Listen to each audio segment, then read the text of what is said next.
Now, Iran-backed Houthi rebels have launched a missile towards Israel. The missile has been intercepted by Israel.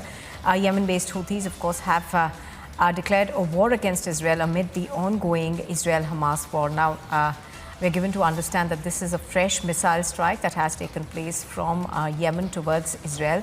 It has, of course, been beaten by the Iron Dome of Israel, but this, of course, is essentially increasing fears that this war between Israel and Hamas that has now been almost 27 days is expected to spill into a bigger regional conflict.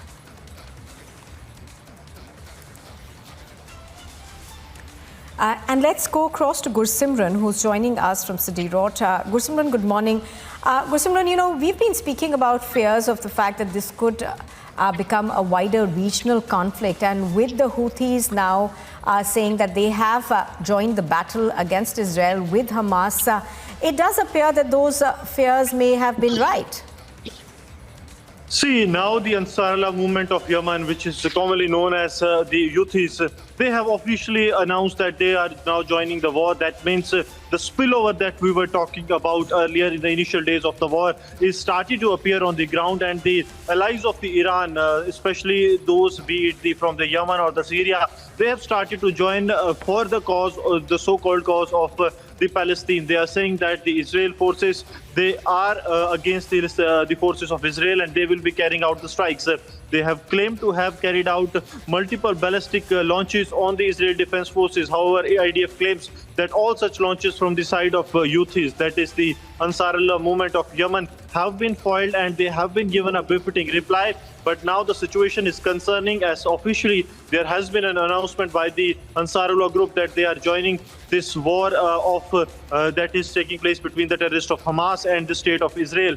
Important to mention that the entry of Houthis clearly means that the allies of Iran are now stepping in, and in days to come it won't be any surprise that if Iran gets directly involved into it, because the ramifications of this war is increasing with each passing day as we speak.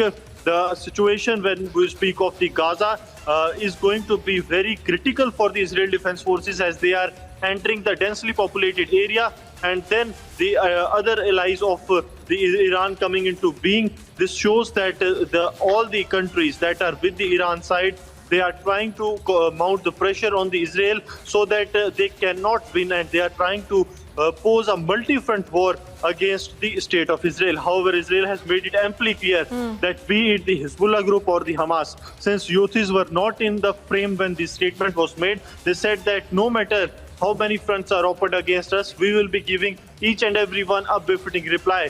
So the state of Israel is ready to tackle the situation, but now with more and more pressure being mounted, because if we speak of the situation in the West Bank, that is also not conducive for the state of Israel. What is happening in the Gaza, we also know that the Hamas is trying to mount pressure, carrying out as much as attack as they can. And then is the Hezbollah group that has intensified its operations after a couple of days' time. See, there was a lull for a couple of days, and now they have intensified their operations.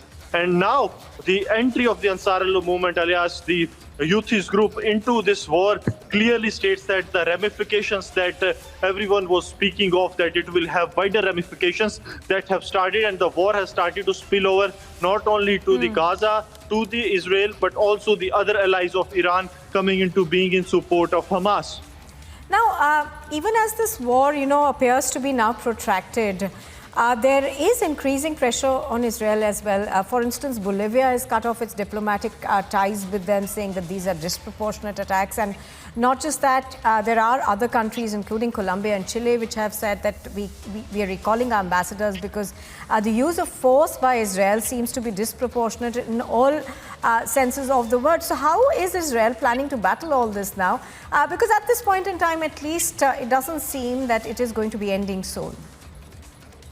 See, Israel has gone with the one policy that they are not going to back off, because we have seen that when the question was put to the Prime Minister Benjamin Netanyahu from the side of United States, they said that will it be possible for the United States to keep calm when it was 9/11 that took place? And when it was from the Indian side, he said that will it be possible for the India to keep calm when 26/11 happened? So now he's trying to say that no country will remain calm, will remain silent on a terror attack on their land when their civilians were killed, when the terrorists barged into their land. So now he's saying that this war is against the terrorists, but the mounting pressure is not regarding the action on the terrorists of Hamas, but the civilians that are becoming the casualties in the operations that are being conducted. And that is something which is seriously also being looked upon by the Israeli state forces. And that's why they are continuously requesting the civilians to move to the south of Gaza so that there is no civilian casualties. There have been almost 10 days time that was given to the civilians in the north of Gaza